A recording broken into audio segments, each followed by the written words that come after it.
Pada pagi ini saya mengajak kita membaca Matius pasal yang ke-6 ayat 25 sampai ayat yang ke-34.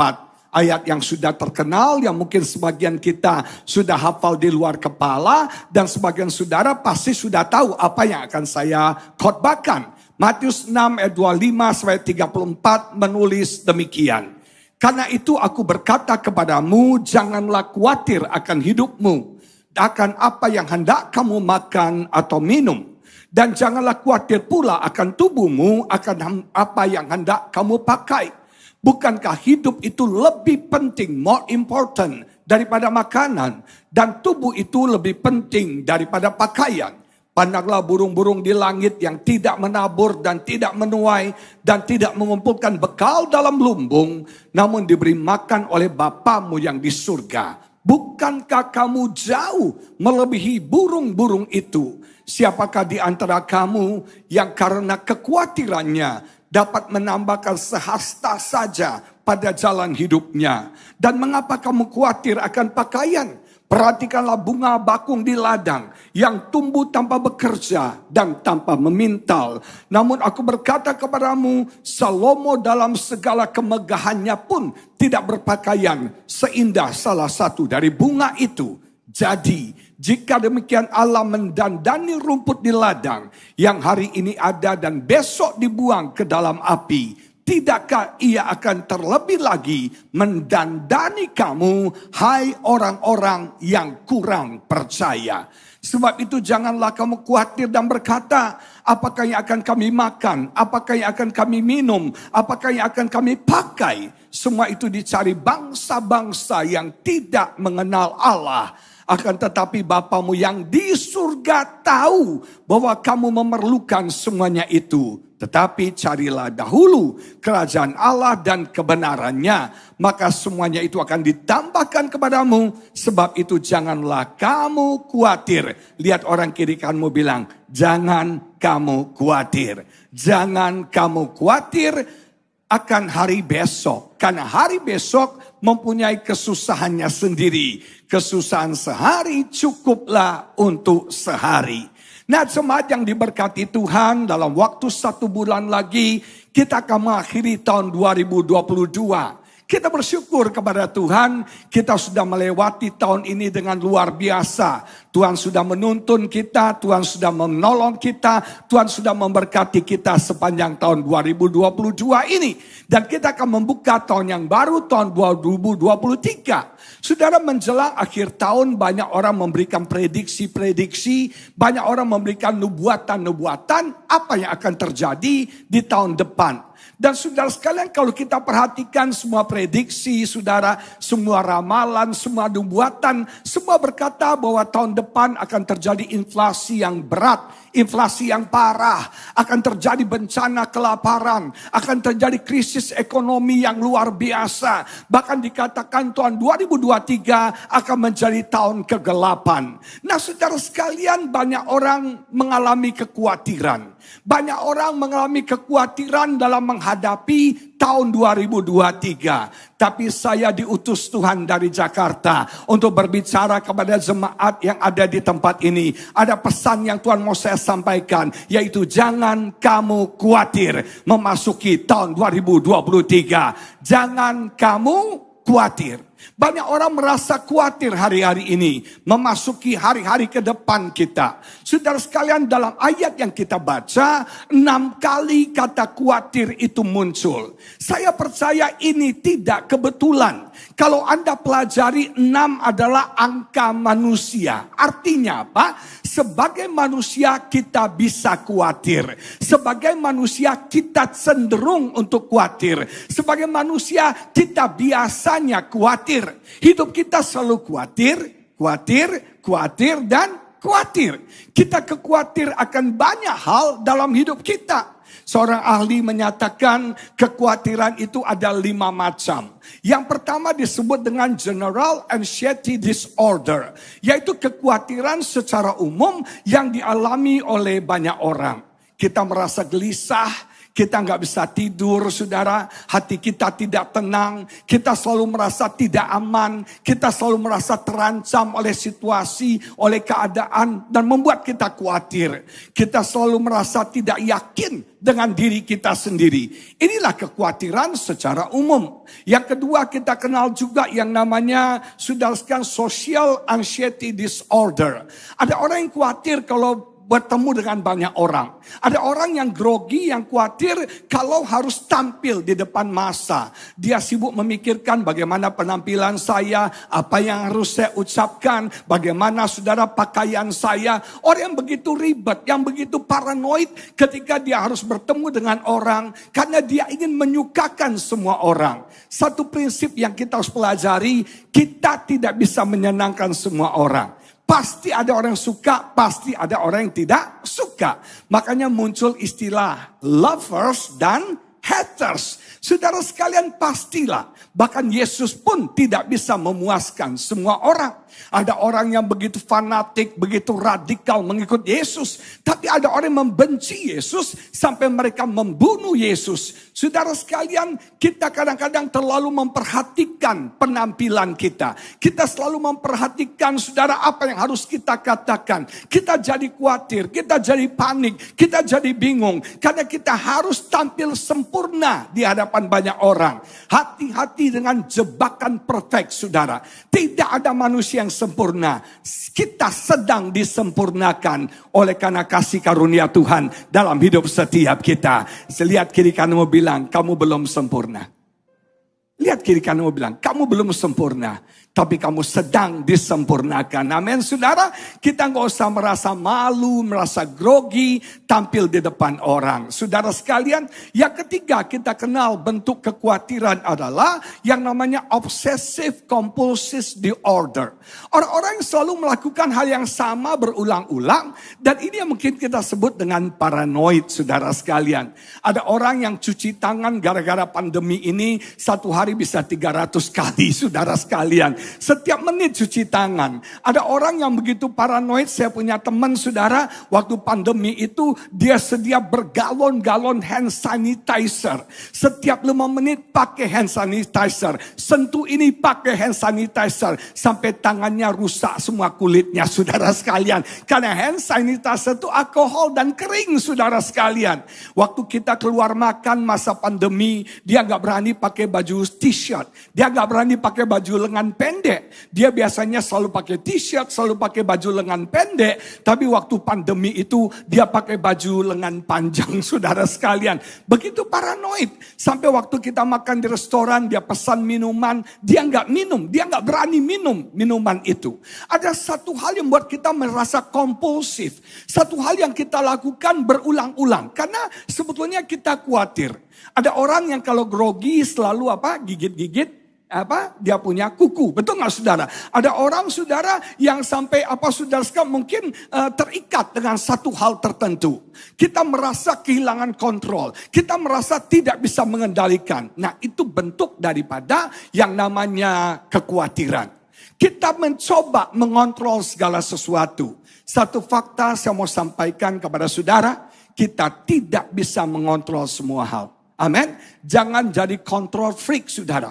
Kita mengontrol suami kita. Kita selalu periksa investigasi WA-nya. Dia bicara dengan siapa? Dia WA dengan siapa? Kalau pulang dari kantor kita tanya, kamu ketemu dengan siapa? Di mana dan berbuat apa? Betul nggak, saudara sekalian? Kita selalu menginvestigasi. Kita merasa nggak nyaman. Kita merasa nggak aman. Kita kontrol masa depan anak kita. Satu hal saya mau beritahu saudara. Kalau Anda menjadi control freak, berusaha mengontrol semua hal, engkau akan stres, engkau akan depresi, engkau akan khawatir. Kenapa, saudara? Ada banyak hal terjadi di luar kendali kita, di luar kontrol kita.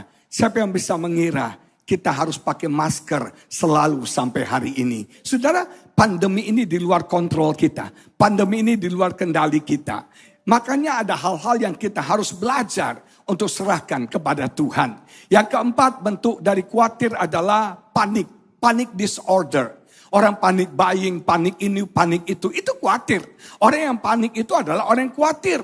Kemudian yang kelima bentuknya adalah post-traumatic stress disorder. Orang yang selalu merasa tertekan, merasa sedih, merasa khawatir, terus oleh satu kejadian yang sudah berlalu. Satu kejadian yang sudah terjadi dan bahkan itu mungkin berpuluh-puluh tahun yang lalu, tapi dia masih traumatik. Dia masih mikirin itu, dia masih kesepian, dia masih tertekan dengan keadaan itu. Saya punya kenalan saudara. Waktu satu hari rumahnya dirampok orang dan dia kemudian melihat dengan matanya sendiri papanya dibunuh oleh maling itu. Papanya dibunuh oleh rampok itu. Itu satu kejadian yang traumatis. Karena dia melihat papa yang dia cintai, papa yang dia sayangi. Itu dibunuh saudara. Dan itu dia lihat sendiri. Dia saksi mata. Saudara, itu meninggalkan trauma yang sangat luar biasa. Bahkan sampai hari ini dia gak berani bicara tentang papanya. Setiap kali berbicara tentang papanya dia sedih, dia stres, dia tertekan. Nah ini yang namanya khawatir. Khawatir itu ada 5 macam. Hidupnya selalu dihantui oleh mimpi-mimpi buruk. Orang yang khawatir selalu merasa kalau dengar alarm, selalu mendengar kalau dengar beker itu saudara, langsung panik, langsung grogi, langsung merasa gak nyaman. Ada anak-anak zaman sekarang yang alami seperti itu. Ketika ada alarm sudah langsung nangis jerit, langsung seperti luar biasa sekali takutnya. Nah saudara sekalian, pesan Tuhan hari ini, jangan kamu khawatir. Amin. Amin saudara, jangan kamu khawatir. Ada perbedaan antara khawatir dengan ketakutan. Apa bedanya? Yang pertama, ketakutan itu biasanya ada penyebabnya. Kita takut serangga, kita takut binatang, kita takut gelap. Selalu ketakutan itu ada sebabnya. Istri saya paling takut sama yang namanya cacing, saudara sekalian. Takut sekali sama cacing. Kalau lihat cacing bisa loncat-loncat, bisa lari-lari, ketakutan saudara. Saya bilang sama istri saya, sayang, seharusnya cacing yang takut sama kamu. Karena kamu jauh lebih besar daripada cacing. Tapi dia merasa nggak nyaman, takut kalau ada cacing. Takut kalau ada binatang seperti itu. Nah saudara sekalian, tapi kekhawatiran seringkali tidak ada sebabnya. Gak ada alasan, gak ada sebab, tapi kita bisa khawatir. Siapa yang pernah mengalami seperti itu? Betul saudara, gak ada alasan, gak ada sebab kita khawatir. Suami kita baik-baik, suami kita jinak-jinak aja, penghasilan kita oke, hidup kita nyaman. Tapi saking nyamannya hidupnya, dia merasa khawatir. Berapa banyak orang yang kaya merasa khawatir, merasa terancam. Sampai dia bangun saudara, dia punya tembok rumah seperti tembok Cina saudara sekalian. Kenapa? Paranoid. Di sebuah sisi sudut dipasang CCTV. Kenapa saudara? Padahal hidupnya kaya, ada satpam, ada security, semua bagus. Tapi dia merasa gak tenang. Dia merasa khawatir saudara sekalian. Nah jemaat, kekhawatiran kadang-kadang tidak tahu apa sebabnya. Yang kedua, ketakutan masih ada efek positifnya. Orang takut tuh masih ada efek positifnya. Karena kita takut miskin, kita berjuang. Kita kerja keras dan akhirnya kita menjadi sukses. Betul nggak? Karena kita takut gagal, kita berjuang, kita belajar, kita studi dengan baik. Sampai akhirnya kita bisa berhasil. Nah jemaat yang diberkati Tuhan, kekhawatiran sama sekali tidak ada faedahnya. Kekhawatiran sama sekali tidak ada fungsinya. Yang pertama, kekhawatiran akan berakibat negatif bagi kesehatan kita. Seorang dokter di Amerika menemukan fakta ada 55 penyakit yang timbul kalau kita khawatir. Dengar ya, ada 55 penyakit yang timbul kalau kita khawatir. Makanya ayat Alkitab ini luar biasa. Kata Yesus katakan, apakah dengan kamu khawatir bisa menambahkan sehasta saja pada jalan hidup kamu? Artinya apa? Kekhawatiran tidak memperpanjang umur kita. Kekhawatiran membuat kita sakit, membuat hidup kita tidak tenang. Kekhawatiran membuat kita mungkin umur pendek. Saya nggak harapkan itu terjadi. Tapi kalau Anda khawatir, biasanya kekhawatiran itu saudara tahu apa penyebab stres. Penyebab stres nomor 1 itu khawatir. Dengar, penyebab stres nomor 1 adalah khawatir. Khawatir itu penyebab stres yang luar biasa. Memang ada banyak penyebab stres. Tekanan hidup bisa membuat kita stres. Crowded, orang yang begitu banyak sekarang bisa membuat kita stres. Tapi sudah penyebab pertama stres adalah khawatir. Biasanya orang stres, lama-lama jadi apa? Stroke, dan akhirnya stop. Hati-hati 3S ya. Stres, stroke, stop. Saudara sekalian, ternyata kekhawatiran tidak memperpanjang umur kita. Ibu-ibu mau awet muda, mau cantik, mau mukanya kenceng terus, resepnya jangan kamu khawatir. Kalau hidupmu khawatir dan khawatir terus, jamin mukamu kayak mak lampir, saudara sekalian. Mau jadi mak lampir? Saudara, kalau Anda mau jadi mak lampir, mau sakit-sakitan, ya khawatir aja. Makanya pesan Tuhan hari ini kepada kita, jangan kamu khawatir. Yang kedua, kekhawatiran berdampak bagi mental kita, bagi jiwa kita. Orang yang khawatir tidak akan bisa bersuka cita. Betul? Orang yang khawatir tidak akan bisa bahagia dalam hidupnya. Orang yang khawatir pasti negatif. Terus saudara sekalian, tidur nggak nyenyak, mental terganggu, kita senyum aja susah, kita nggak bisa bahagia, kita kehilangan sukacita dalam hidup kita. Anda mau tidak bahagia? Anda mau kehilangan sukacita? Ya khawatir aja. Tapi saudara sekalian jangan izinkan itu terjadi. Karena sukacita yang dari Tuhan merupakan kekuatan bagi setiap kita menghadapi hari-hari ke depan kita. Haleluya. Kekhawatiran juga berdampak secara rohani. Alkitab katakan, Yesus katakan orang yang khawatir adalah orang yang kurang percaya. Orang yang khawatir adalah orang yang tidak mengenal siapa bapaknya. Kenapa Anda khawatir?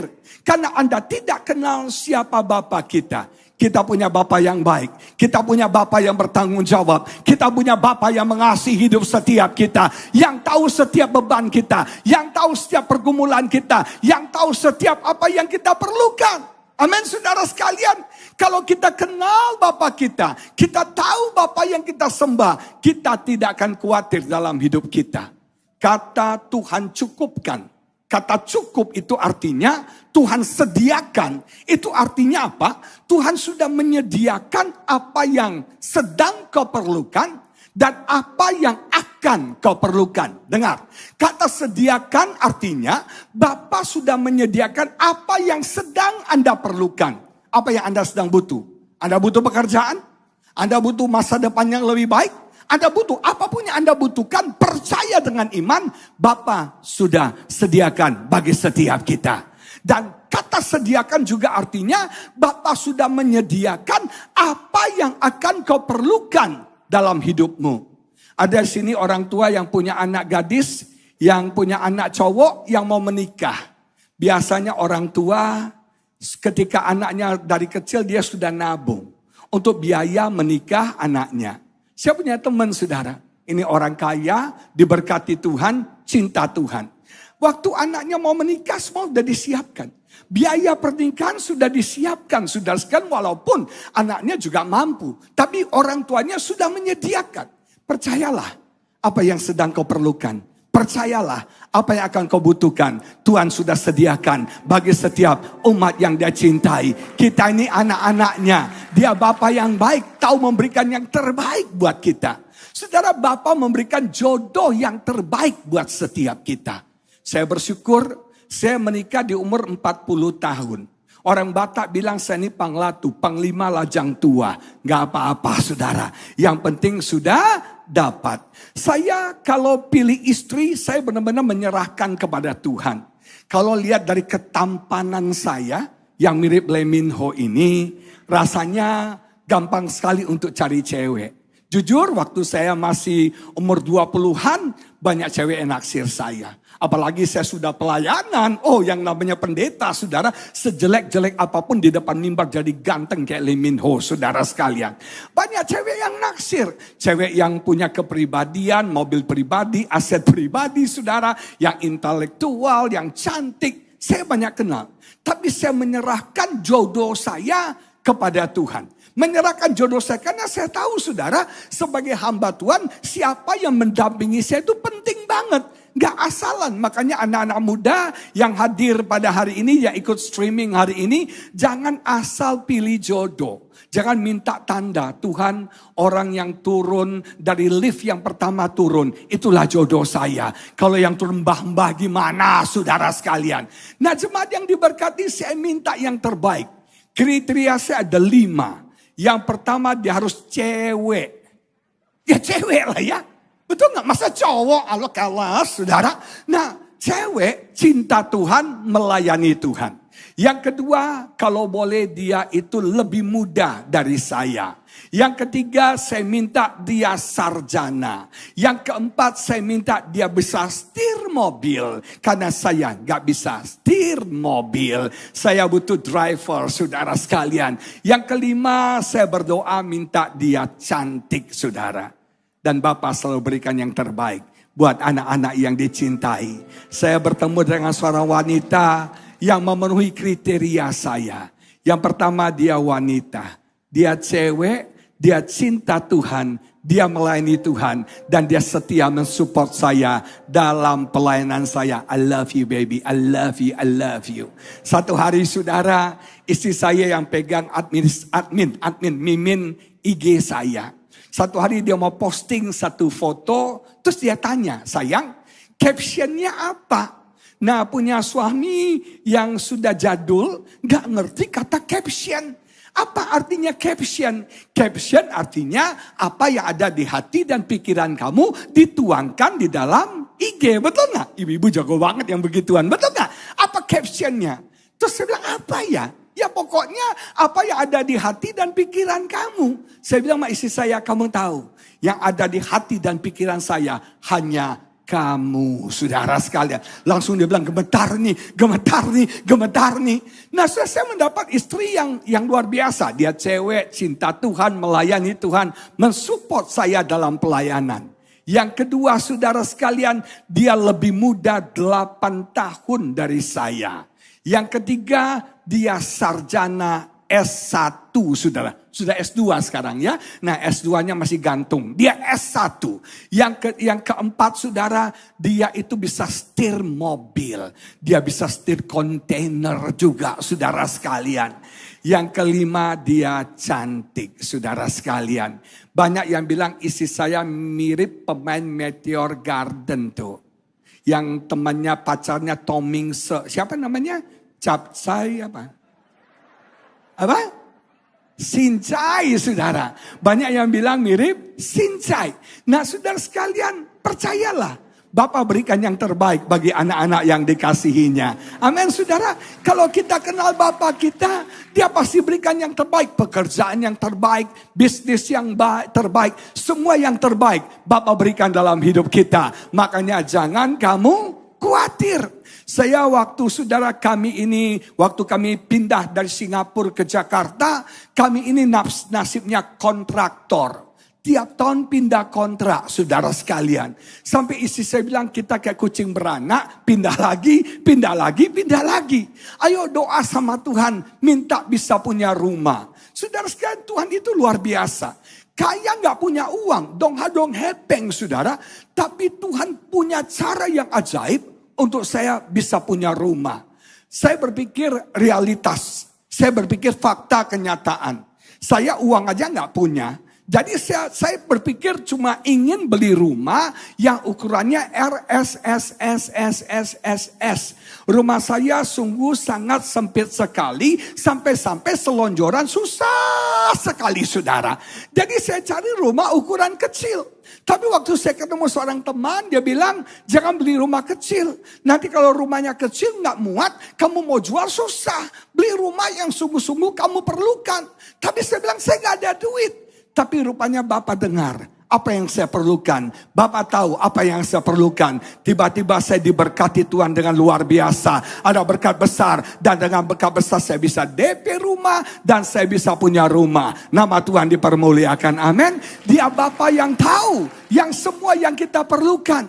Makanya kita jangan khawatir. Secara spiritual saudara. Orang yang khawatir. Orang yang kurang percaya. Orang yang khawatir adalah orang yang tidak mengenal Bapaknya. Kita belajar di Alkitab, anything can happen bagi mereka yang percaya. Segala sesuatu menjadi mungkin bagi mereka yang percaya. Tidak ada yang mustahil bagi orang yang percaya. Segala hal bisa terjadi dalam hidup Anda kalau Anda percaya.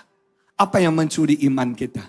Apa yang mencuri keyakinan kita? Kekhawatiran. So, jangan kita khawatir. Saudara tahu nggak?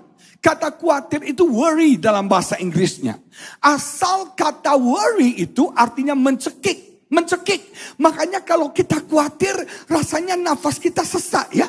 Kalau kita khawatir rasanya dada kita berat. Kalau kita khawatir rasanya susah untuk bernafas. Saudara sekalian, tidak ada gunanya khawatir.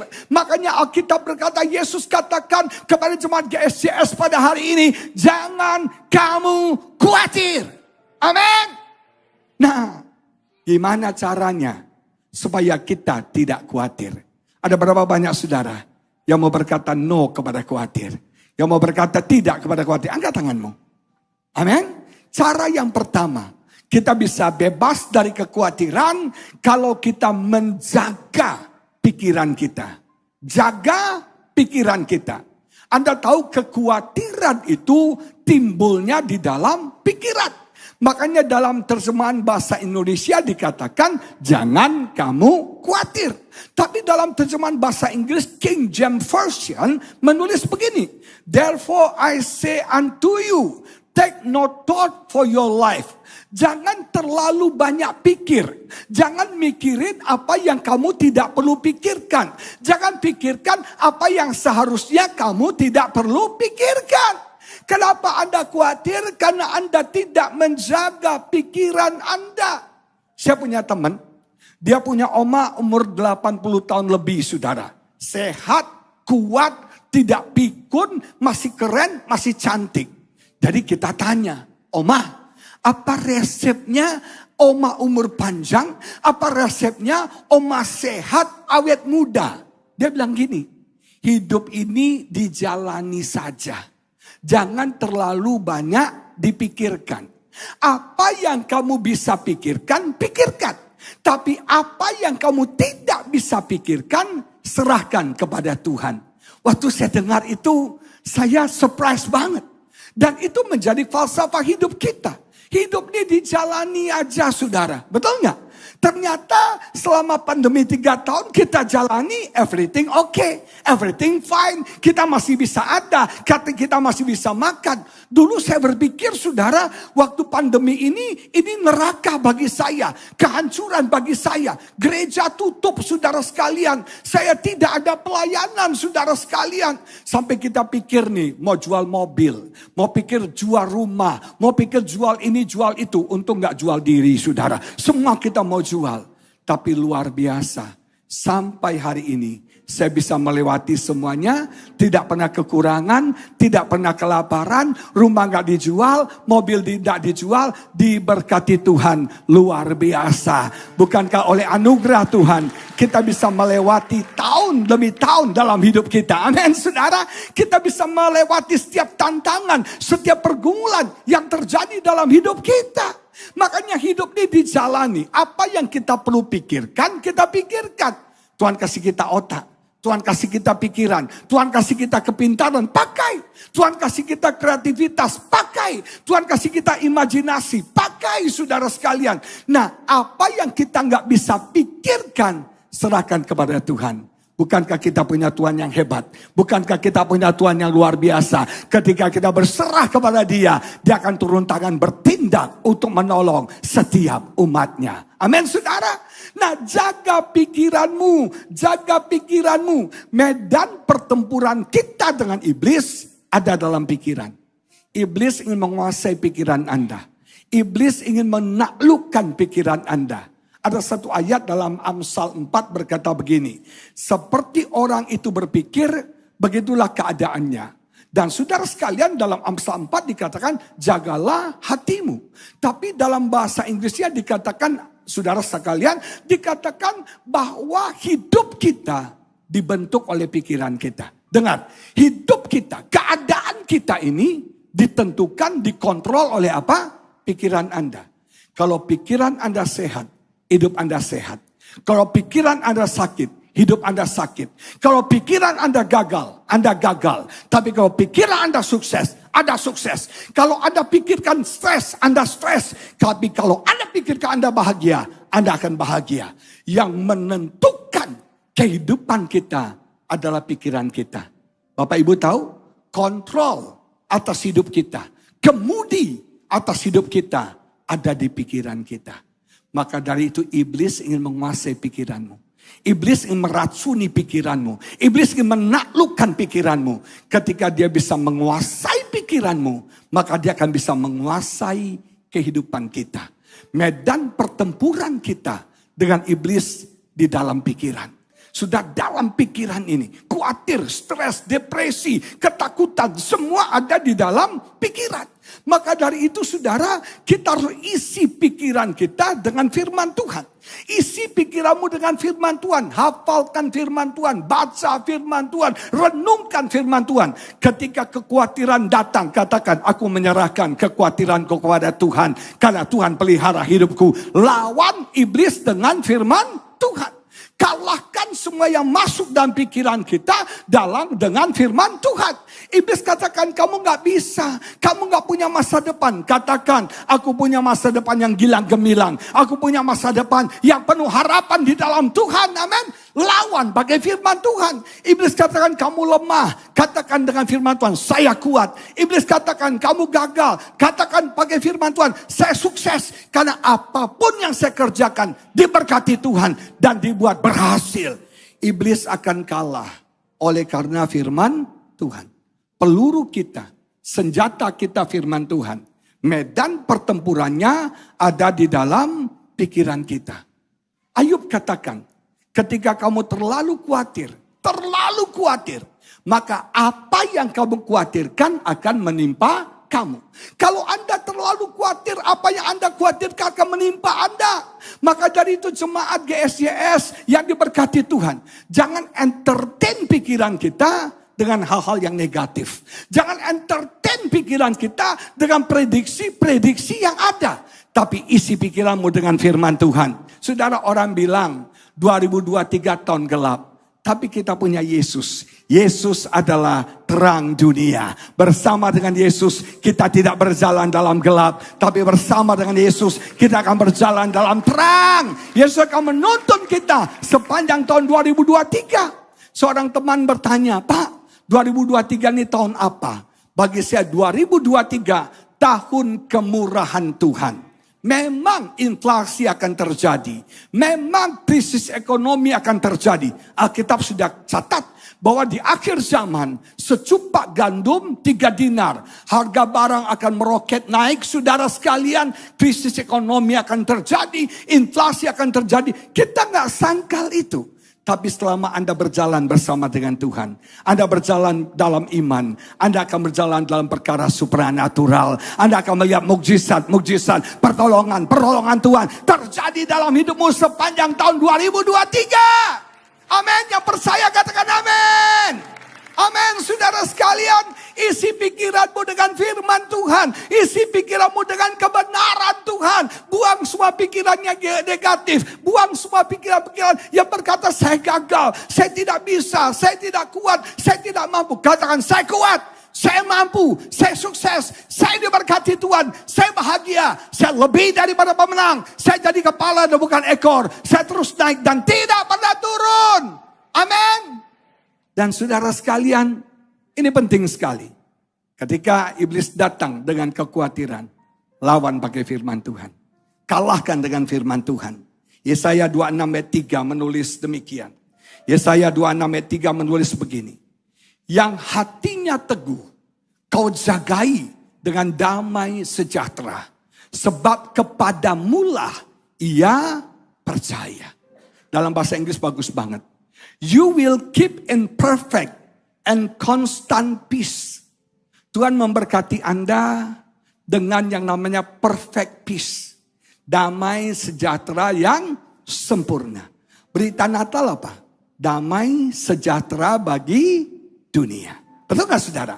Yang manusia butuhkan bukan uang banyak. Yang manusia butuhkan bukan subscriber yang banyak. Bukan popularitas. Yang manusia butuhkan bukan kekuasaan. Tapi yang manusia paling butuhkan adalah kedamaian. Ketenangan. Anda coba ke toko damai. Ada toko mereknya toko damai. Anda datang sama enciknya. Encik, mau beli damai doh cik 3 ons. Enciknya bilang gak dijual. Gua aja berantem sama laki gua tiap hari. Betul gak saudara? Damai sejahtera gak bisa dibeli. Tapi damai sejahtera Tuhan berikan karena ada Yesus dalam hidup setiap kita. Saudara bayangkan, kita terima perfect peace. Damai yang sempurna. Kita damai dengan Tuhan. Kita damai dengan sesama. Dan kita damai dengan diri kita sendiri. Nah ini penting. Damai sama Tuhan. Damai sama sesama. Coba ya. Kalau suami istri konflik nih. Saudara tenang gak? Saudara damai gak? Gak damai. Makanya dalam pernikahan saya. Kami punya moto. Dilarang berteriak pada saat yang bersamaan. Kecuali kalau ada maling dan kebakaran, saudara sekalian. Kenapa banyak orang ketika menikah, suami teriak, istrinya diam. Tahun berikutnya, istrinya teriak, suaminya diam. Tahun ketiga, dua-duanya teriak, tetangga yang diam, saudara sekalian. Nah, saudara sekalian, apapun konflik yang terjadi, kami selalu cepat selesaikan. Kami selalu cepat selesaikan. Kenapa? Kalau kita konflik nih, kalau kita berantem nih, ada damai gak dalam hidup Anda? Ada ketenangan gak dalam hidup Anda? Gak bisa tidur saudara. Makanya kami sebelum tidur kalau konflik selesaikan. Saya mau nanya nih sama jemaat GSJS. Kalau suami istri ribut bertengkar. Kok Cik pernah bertengkar ya? Biasanya yang ngalah minta damai dulu siapa? Suami apa istri? Hebat jemaat di sini ya gak pernah berantem ya. Gak pernah ribut loh suami istri. Semuanya damai ya. Ya kan? Satu hari ipar saya bilang, saya mau merit. Dia udah umur ya. Saya bilang, merit dong. Iya. Saya mau cari wanita gak bawel. Wanita gak bawel, wanita bisu saya bilang. Betul gak? Selama wanita masih punya mulut pasti bawel. Itulah wanita. Betul gak saudara sekalian? Nah kalau suami istri berantem nih. Yang ngalah duluan minta damai siapa? Suami apa istri? Hah? Biasanya yang bilang suami angkat tangan. Yang bilang istri angkat tangan. Gak ada loh yang bilang istri loh. Survei membuktikan suami yang mengalah duluan, saudara. Kenapa? Laki-laki itu gak tahan di embargo politik, saudara sekalian. Istri itu tega loh ya. Kalau tidur dia kasih bantal ya. Ini Korea Utara, Korea Selatan. Nah saudara betul gak? Gak boleh sentuh. Betul gak saudara sekalian? Istri itu bisa loh. Istri saya kalau lagi ribut ya dulu ya. Dia sediakan makanan buat saya. Tapi mukanya manyun saudara sekalian. Dia bisa sediakan. Dilempar gitu kan. Nah itu istri. Tapi kita suami gak bisa diembargo. Gak tahan. Kok istri saya udah manyun nih saudara. Saya langsung bilang, itu bibir jangan memble. Saya bilang. Langsung dia. Kalau sudah begitu, perdamaian. Nah saudara sekalian, saya survei. Biasanya suami yang ngalah untuk damai. Teman saya ribut besar suami istri. Suami-suami itu uniknya begini. Dia sudah marah, dia sudah ribut, dia puas. Selesai, betul gak? Betul gak? Suami-suami setuju? Kalau udah ribut, udah berantem, suami puas. Suami selesai, dianggap case close. Tapi istri yang diomelin belum selesai. Makanya waktu berantem, istrinya badannya ke sini. Suaminya pikir ya sudahlah, dielus-elus istrinya. Wanita lagi marah dielus. Dia elus-elus. Terus dia pegang tangan istrinya. Isinya jengkel. Jangan pegang-pegang. Jangan berantem-berantem. Jangan elus-elus. Kita kan lagi berantem. Suaminya bilang, yang berantem kan mulut, tangan kan enggak, katanya saudara sekalian. Nah, jemaat yang diberkati, kalau ada konflik kita nggak ada damai. Kita nggak ada ketenangan. Makanya kalau tadi mau ke gereja lagi ribut saudara, suami sudah di mobil, sudah klakson 700 kali, istrinya nggak turun-turun saudara. Nah saudara damai. Yang ketiga damai dengan diri kita sendiri. Saya nggak bisa mengasihi diri saya. Saya nggak bisa berdamai dengan diri saya. Karena saya merasa lahir tuh nggak ganteng. Lahir tuh nggak maco, nggak gagah. Saudara, saya ini lahir hampir folio, sehingga kaki saya ini bengkok. Jadi kaki saya ini bengkok, saudara. Kaki saya ini bengkok dan saya pundak turun. Apalagi pada waktu itu, favorit saya tuh John Travolta. Masih ingat film Staying Alive, Staying Alive, Staying Alive. Betul nggak? Saturday Night Fever. Saya nonton 3 kali. Aduh, John Travolta tuh keren banget. Staying alive, staying alive, staying alive. Keren banget saudara. Saya idola banget sama dia. Dan ketika saya membandingkan diri saya dengan John Travolta, hasilnya sejauh timur dari barat, saudara sekalian. Saya merasa minder. Saya menolak diri saya. Saya merasa tidak ganteng, merasa tidak cakap. Saya minder dengan diri saya. Saya nggak bisa berdamai dengan diri saya. Orang yang menolak dirinya nggak akan tenang dalam hidupnya. Orang yang menolak dirinya tidak akan bisa bahagia dalam hidupnya. Sampai akhirnya saya dipulihkan Tuhan. Saya gimana caranya dipulihkan Tuhan? Kadang-kadang kita harus khotbah untuk diri kita sendiri. Kita khotbah untuk diri kita sendiri. Setiap pagi saya bangun, saya lihat cermin, saya berkata, Agus, kamu tuh keren. Kamu tuh ciptaan Tuhan. Kamu tuh handmade-nya Tuhan. Diciptakan oleh tangan Tuhan semesta alam. Kamu spesial, kamu berharga di mata Tuhan. Kamu miliknya Tuhan. Setiap hari. Karena saya dengar perkataan itu, iman saya bangkit. Saya yang pemalu, saya minder. Sekarang dari malu-maluin saudara sekalian. Nah jemaat yang diberkati ada perfect peace. Dan bukan cuma perfect peace, tapi ada constant peace. Damai yang konstan. Dikatakan, the one whose mind is steadfast, is committed, is focused in you. Saudara, kita akan damai. Kita akan tenang. Kita akan punya perfect peace. Kalau pikiran kita fokus sama Tuhan. Pikiran kita fokus sama Tuhan. Ketika pikiran kita committed, pikiran kita tinggal tetap di dalam Tuhan, di dalam firman-Nya. Percaya, kita akan tenang. Dikatakan, because he trusts and take refuge in you. Karena dia percaya dan menjadikan pelariannya kepada Tuhan. Satu prinsip saya belajar. Kalau punya masalah, jangan lari dari Tuhan. Tapi lari mendekat kepada Tuhan. Karena dia yang sanggup untuk menolong kita. Dia yang sanggup untuk memulihkan kita. Dia yang sanggup untuk menyelamatkan kita. Take refuge.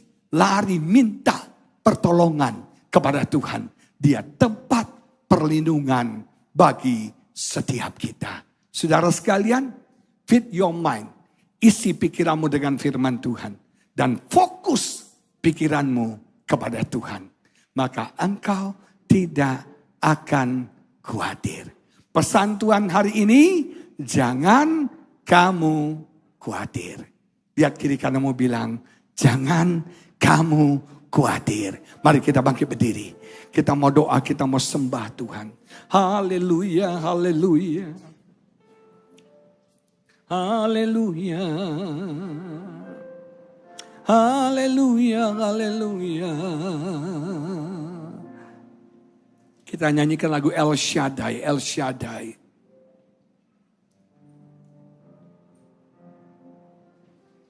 El Shaddai, El Shaddai,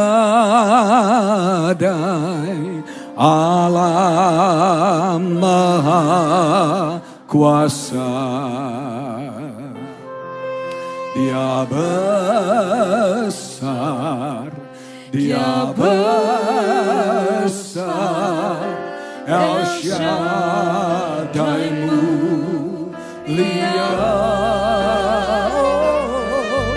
El Shaddai, El Shaddai,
Jangan kamu khawatir.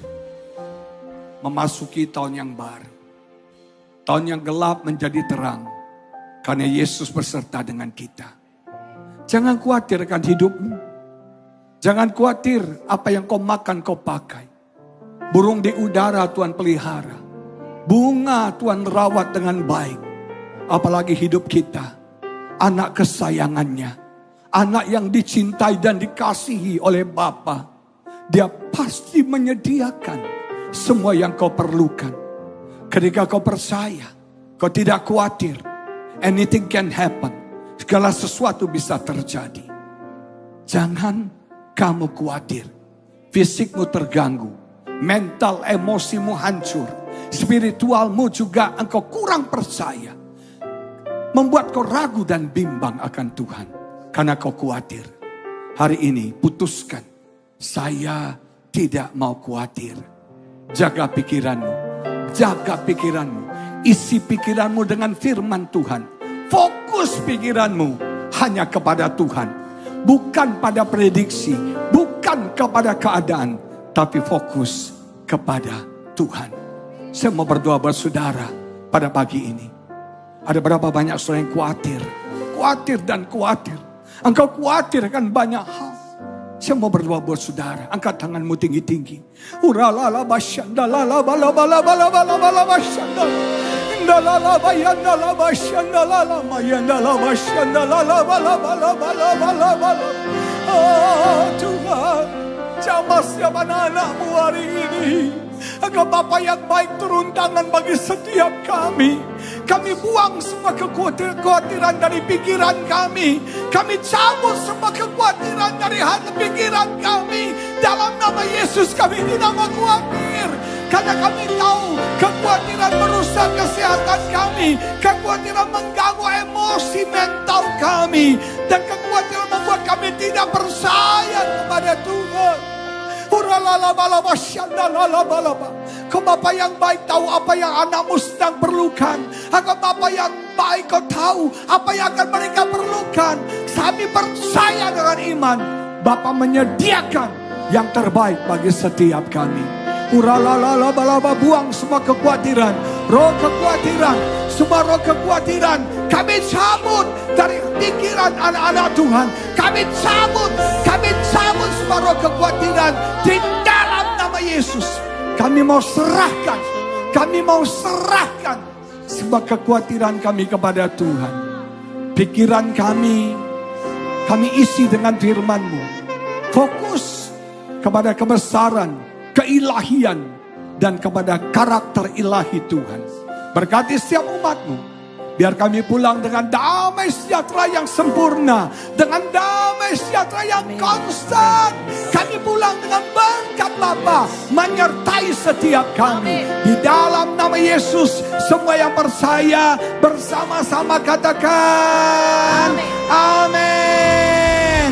Tuhan Yesus memberkati saudara. Haleluya.